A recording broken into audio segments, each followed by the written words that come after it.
Okay, so I want to get back to this. So obviously you guys go on and play the Hawks. You win despite your brother getting hurt. Yeah. Shout out to Bobby Portis and Brook Lopez going off and Chris Middleton going. I think it was game like.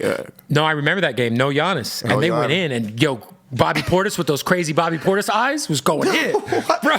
Why do people keep talking about his eyes? He got crazy eyes. Bro. No, he don't. Like, hey, Bobby Portis is the kind of guy that if we got into a fight and you saw he was on the other side and the other crew, you'd be like, "Nah, man, we gotta chill. Like, look at that dude's eyes. He's crazy." No, you're definitely gonna say that, but I don't think it's because of the eyes. He's he killed it. I mean, he was a beast when he was with the Bulls. Bobby Portis been a dog, but yeah, he's a dog though. Like he's a great guy, dog. Bro, I've never seen somebody like work so much and like outplay what they talk about you. Like people used to, people counted him out. Like he went to New York. People used to say like he's a bad kid. That. Like this guy is a great cat, a great professional. Yeah. Came back. He's been a pillar for Milwaukee. He's a pillar for sure for Milwaukee and all these things. But now you see like what the narrative is. The narrative is before, not now, but like used to be okay. He got in a fight, and even that fight, I don't want to talk. And I'm not here to talk about somebody else's fight. It wasn't his fault. Right. Yeah, but, fair.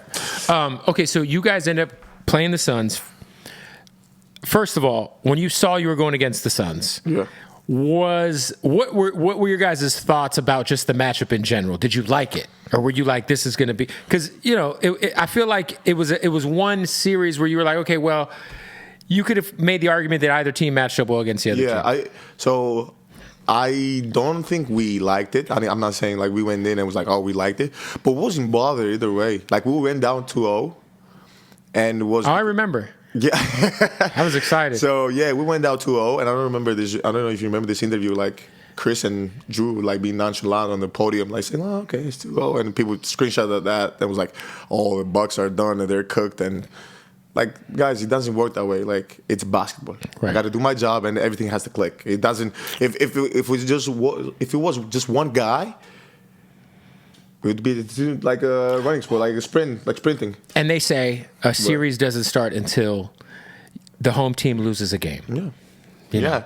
Yeah, and the reason I say that is because then it becomes more pressure and more and then the ball. You're supposed to win at home. Yeah, you're supposed to. They did their job. Now we got to do our job. Come back. But the reason for that though, it wasn't because of the Phoenix Suns. It wasn't because we think they were a great game. It was the best team we played. Yeah. Overall, but like team, right? Not I'm not talking about individuals because the team as a Brooklyn was like, but it was the journey, bro. We played the Heat first. Mm-hmm. And the Heat was our nightmare at the time because we lost the year before them in the bubble. I remember. The year that was the year we were supposed to win. For sure.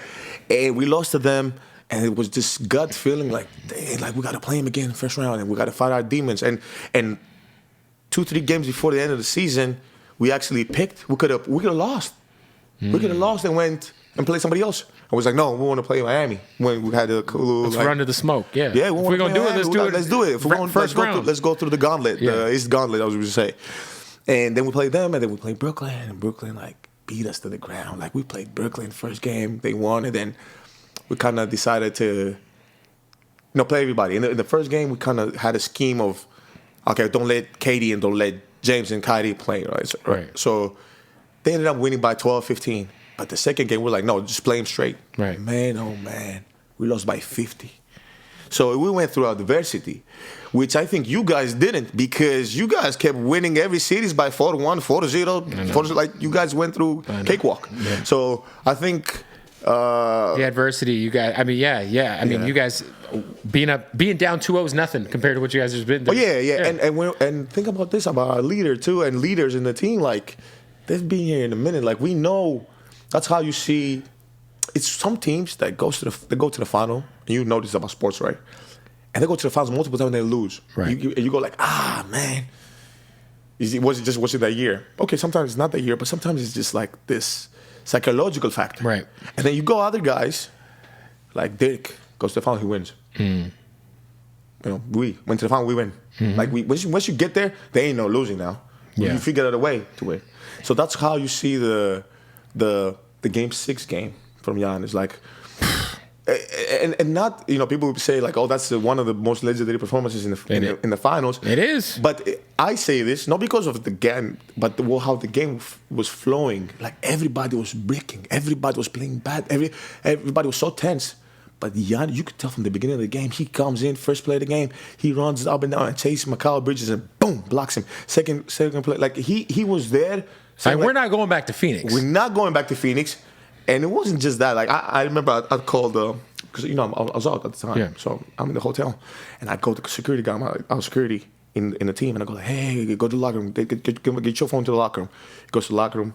I text him. I was like, hey, listen, bro, because a lot of like Giannis is locked in. So you're texting Giannis during the game. You have the security. Not during the game. To the security, and Giannis goes to on halftime. So halftime. See it. So you get a message to Giannis at halftime. Yeah, because it's second quarter, so I got to text him before he comes out. So I get some message, and I go like, I know you locked in. Don't want to bother you, bro. But like, I want you to think about one thing. The trophy's in the building, bro. Do not let this trophy leave the building. Don't let this trophy leave the building. It's there. We used to sell stuff in the streets, man. We've been through like all kind of like our life like this, and we know what it is like this. We don't get opportunities like that. You never know if you can. You never know. That's why you see us so amped up when we play. That's why you see us so amped up when we play our games, because we know what it means. It's just, we're blessed to have this opportunity. Yeah. So going back to and he just went crazy. Yeah, man. And then shout out to Drew Holiday. Drew Holiday, man. Just that steal to the alley-oop just ripped my heart out of my chest, man. Don't say that, man. But I'm just glad we lost to y'all and not like, the Celtics or somebody who you know what I'm saying? You don't like the Celtics? I don't like the Celtics. In my life, the Celtics and the Spurs. I'm not a Spurs. You know what? I like the Spurs now because I like Wemby. But, when I grew up, like Tim Duncan and Manu and Tony Parker used to they had our number in the playoffs every year, so. They had a lot of people's numbers. They had 5 rings. Yeah, 5 rings to tell you.